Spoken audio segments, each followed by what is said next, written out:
नमस्कार, आप सभी का स्वागत है यूथ अध्ययन के चैनल पे। साथियों, एक बार फिर से मैं आप सभी के बीच एसपीटेट जून 2026 के लिए जीके का पार्ट 52 लेके आ चुका हूँ।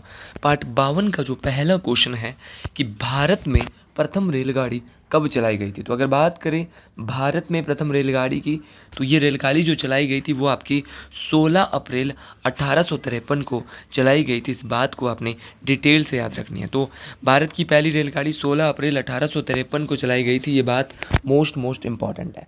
अब क्वेश्चन पूछने वाला क्वेश्चन ये पूछ लेता है कि भारत की पहली रेलगाड़ी 16 अप्रैल 1853 को तो चलाई गई, लेकिन ये कहाँ से कहाँ तक चलाई गई थी। तो भारत की प्रथम रेलगाड़ी आपकी मुंबई से लेकर ठाणे, कहाँ से कहाँ तक चलाई गई। तो मेरे दोस्त, मुंबई से ठाणे जो है वो भारत की प्रथम रेलगाड़ी चलाई गई थी, ये बात आपको डिटेल से याद रखनी है। साथियों, क्वेश्चन पूछने वाले ने क्वेश्चन पूछ लिया था कि भारत की जो प्रथम रेलगाड़ी जो मुंबई से ठाणे चलाई गई थी वो कितने किलोमीटर चलाई गई थी। तो वो आपके 34 किलोमीटर चलाई गई थी, ये बात आपको डिटेल से याद रखनी है। भारत की जो प्रथम रेलगाड़ी है वो भारत के किस गवर्नर जनरल के द्वारा भारत में चलाई गई थी, ये बात बहुत इंपॉर्टेंट है। तो ये चलाई थी लॉर्ड डलहौजी के द्वारा। तो लॉर्ड डलहौजी का नाम भी आपको ज़रूर याद रखना है कि लॉर्ड डलहौजी के द्वारा ही भारत में प्रथम रेलगाड़ी चलाई गई थी, ये बात मोस्ट इम्पॉर्टेंट है।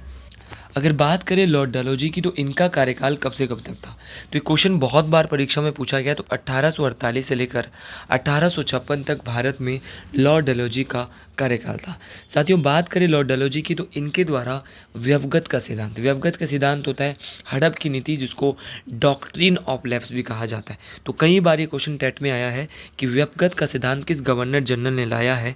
तो व्यवगत का सिद्धांत लाया है लॉर्ड डलहौजी। मेरे दोस्त, आपको पता होना चाहिए कि व्यवगत का जो सिद्धांत है वो किसने लाया है। तो व्यवगत का जो सिद्धांत है वो लाया है आपके लॉर्ड डलहौजी ने, ये बात मोस्ट इम्पॉर्टेंट है, ये बात परीक्षाओं में काम आने वाली है। साथियों, क्वेश्चन पूछने वाला क्वेश्चन ये भी पूछता है कि भारत में डाक प्रणाली की जो शुरुआत है नए तरीके से वो भी आपकी किसने की, लॉर्ड डलहौजी के द्वारा ही की गई। तो इस सारे के सारे क्वेश्चन बहुत इंपॉर्टेंट है। अच्छा, चार्ल्स वुड डिस्पैच कमीशन जो कि शिक्षा में सुधार करने के लिए लाया गया, ये भी लॉर्ड डलहौजी के समय ही 1854 के आसपास लाया गया। साथियों, अगर आप भी एसपीटेट जून 2026 के किसी भी स्ट्रीम की तैयारी कर रहे हो या आप भी अपना इसी बार एसपीटेट क्वालिफाई करना चाहते हैं, तो आप जुड़ सकते हैं हमारे साथ मात्र और मात्र 499 रुपीज़ मंथ में। हम देंगे आपको 499 रुपीज़ मंथ में लाइव प्लस रिकॉर्डेड क्लासेस। जो क्लास लाइव होगी वो क्लास आप रिकॉर्डेड भी किसी भी समय और कभी भी देख सकते हैं। आप कहीं पे जॉब करते हैं तो बाद में आप सेम क्लासेस को आराम से देख सकते हैं। साथियों, अगर आप हमारे साथ जुड़ना चाहते हैं या हमसे हैंड रिटन नोट्स लेना चाहते हैं, वो हैंड रिटन नोट्स जिससे हज़ारों बच्चे अपने एसपीटेट को क्वालिफाई कर चुके हैं, तो आप 7876145409 इस नंबर पे कांटेक्ट करके हमारे बैच का हिस्सा बन सकते हैं। अगला क्वेश्चन है कि हिमाचल प्रदेश में पैराग्लाइडिंग परीक्षण संस्थान स्थापित कहाँ किया जाएगा। तो ये पैराग्लाइडिंग जो परीक्षण संस्थान है वो कहाँ स्थापित किया गया। तो ये किया गया है आपका बीड़ बिलिंग में। ऑप्शन नंबर आपका जो यहाँ पे डी है वो बिल्कुल सही हो जाएगा। अच्छा, बीड़ बिलिंग में आपका पैराग्लाइडिंग जो परीक्षण संस्थान है इसको स्थापित किया गया, ये बात आपको डिटेल से याद रखनी है। साथियों, क्वेश्चन पूछने वाला क्वेश्चन क्या पूछता है।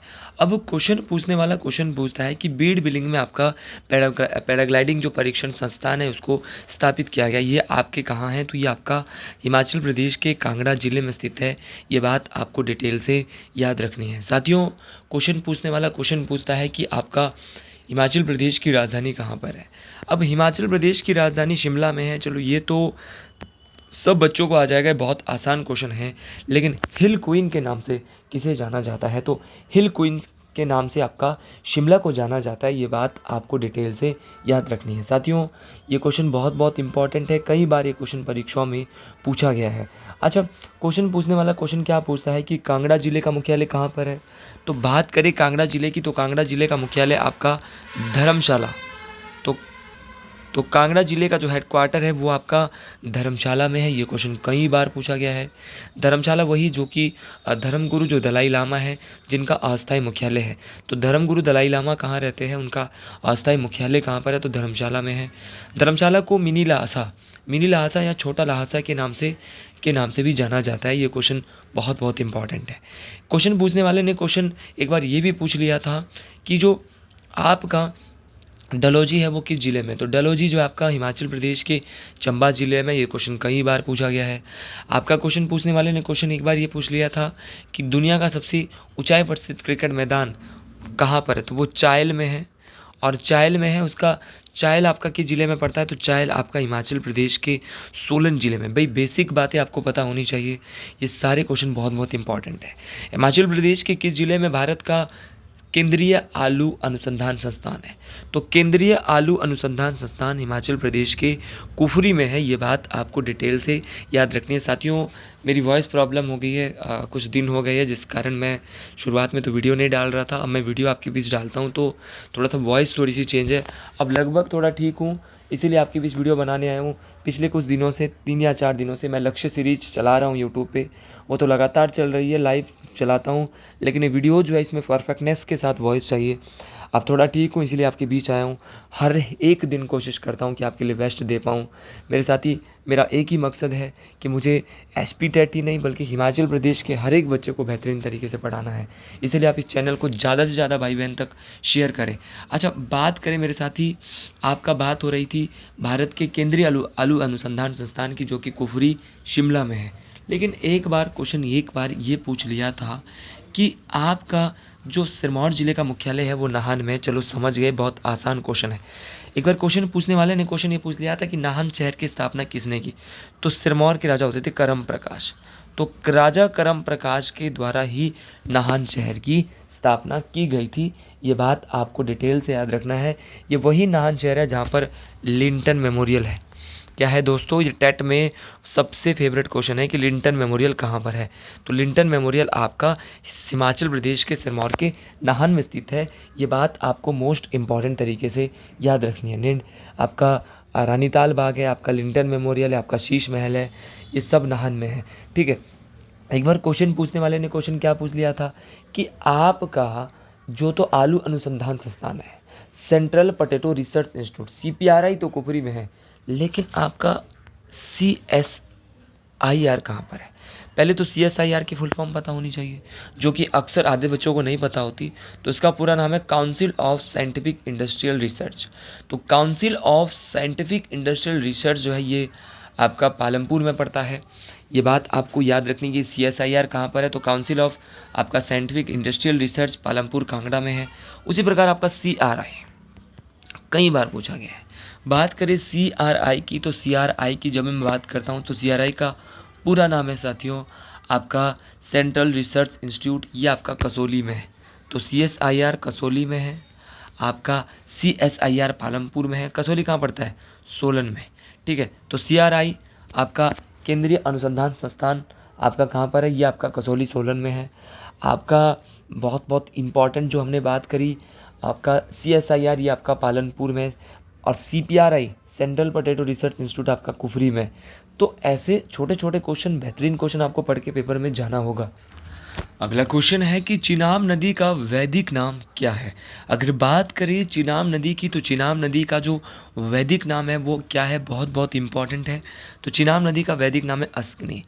अस्कनी आपके चिनाब नदी का वैदिक नाम है। लेकिन क्वेश्चन पूछने वाला क्वेश्चन क्या पूछता है भाई? क्वेश्चन पूछने वाला क्वेश्चन पूछता है कि चिनाब नदी का वैदिक नाम अस्कनी है, लेकिन आप ये बताइए कि आपका हिमाचल में 5 नदियाँ बहती हैं, आपकी सतलुज नदी का वैदिक नाम क्या है? तो सतलुज नदी का वैदिक नाम है आपका शुतुद्री। क्या है आपका? शुतुद्री। तो शुतुद्री आपके किसका नाम है? तो शुतुद्री आपका वैदिक नाम है किसके? आपके सतलुज नदी का। उसी प्रकार वैदिक नाम रावी नदी का वैदिक नाम क्या है? ये भी क्वेश्चन आ सकता है। तो रावी नदी का वैदिक नाम है पुरुषणी। पुरुषणी। तो पुरुषणी क्या है? तो पुरुषणी आपका रावी नदी का वैदिक नाम है। उसी प्रकार आपका बहुत बार पूछा गया चिनाब का। तो चिनाब का तो चलो यहीं पूछा था, चिनाब का अस्कनी है।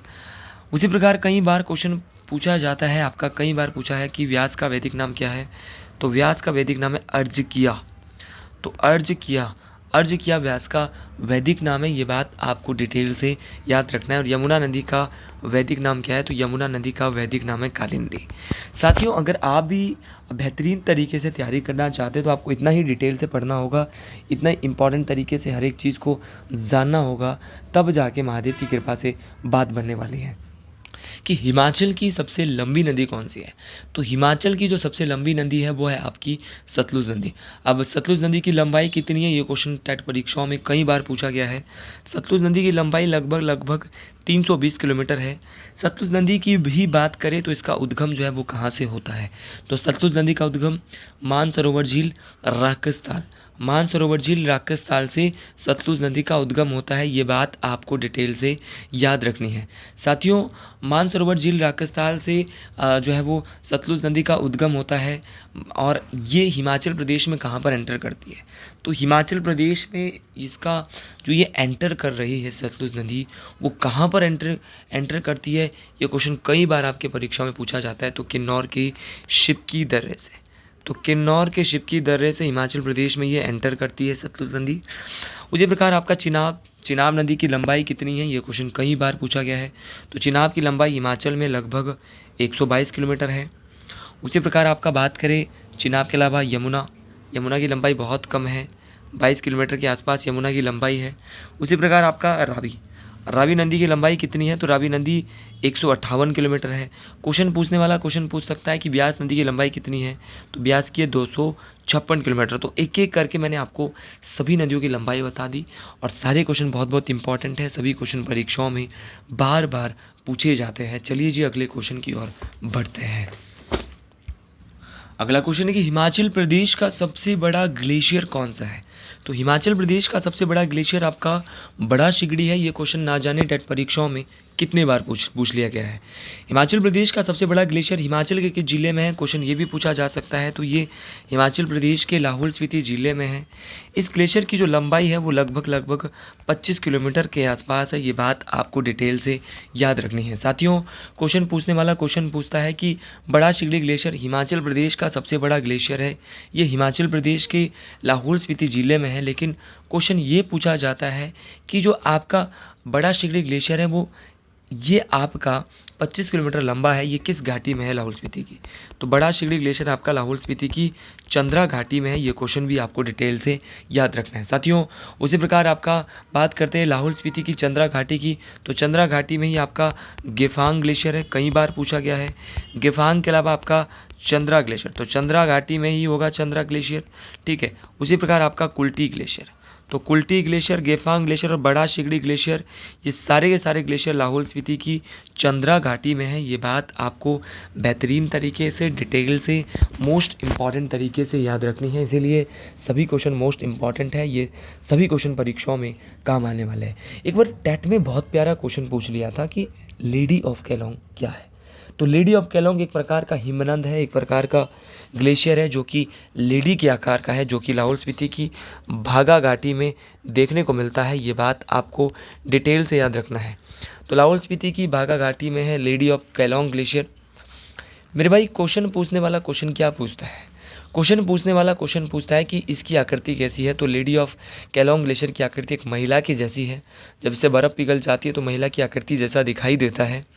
साथियों, ये सभी क्वेश्चन बहुत बहुत इंपॉर्टेंट है, ये सभी क्वेश्चन पेपर में पूछे जाते हैं। अच्छा, दुदोन और पार्वती ग्लेशियर हिमाचल के किस जिले में है। तो दुदोन और पार्वती ग्लेशियर ये हिमाचल प्रदेश के कुल्लू ज़िले में है। ये बात आपको बेहतरीन तरीके से याद रखनी है कि दुधोन और पार्वती ये दोनों ग्लेशियर कहाँ पर है, हिमाचल प्रदेश के लाहौल स्पीति जो है वो कुल्लू ज़िला है, दुधोन और पार्वती कुल्लू में है। उसी प्रकार आपका भादल ग्लेशियर आपका कांगड़ा में है। भद्दल ग्लेशियर ये आपको बेहतरीन तरीके से याद रखना है। गारा ग्लेशियर, तो गारा ग्लेशियर आपका किन्नौर में है, गारा खड्ड में है। ये गारा ग्लेशियर याद रखना है, जो कि आपका गारा खड्ड जो है उसको पानी प्रदान करता है। ये बात आपको बेहतरीन तरीके से याद रखना है। अच्छा, एक बार क्वेश्चन पूछा गया था कि म्यार ग्लेशियर हिमाचल के किस जिले में है। तो म्यार ग्लेशियर भी आपका कहाँ पर है, लाहौल स्पीति में। तो म्यार ग्लेशियर आपका लाहौल स्पीति में।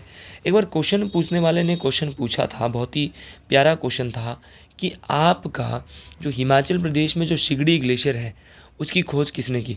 तो शिगड़ी ग्लेशियर की खोज हुई थी 1906 में, और शिगड़ी ग्लेशियर की खोज करी थी वाकर और EH पास्को। वाकर और EH पास्को ने क्या करी थी? तो वाकर और ई एच पास्को ने खोज करी थी आपके किसकी? शिगड़ी ग्लेशियर की। ये बात आपको डिटेल से याद रखनी है। साथियों, ये सभी क्वेश्चन बहुत बहुत इंपॉर्टेंट है। ये सभी क्वेश्चन परीक्षाओं में काम आने वाले हैं, और जो क्वेश्चन परीक्षा में काम आने वाले हैं वो क्वेश्चन मोस्ट इम्पॉर्टेंट है।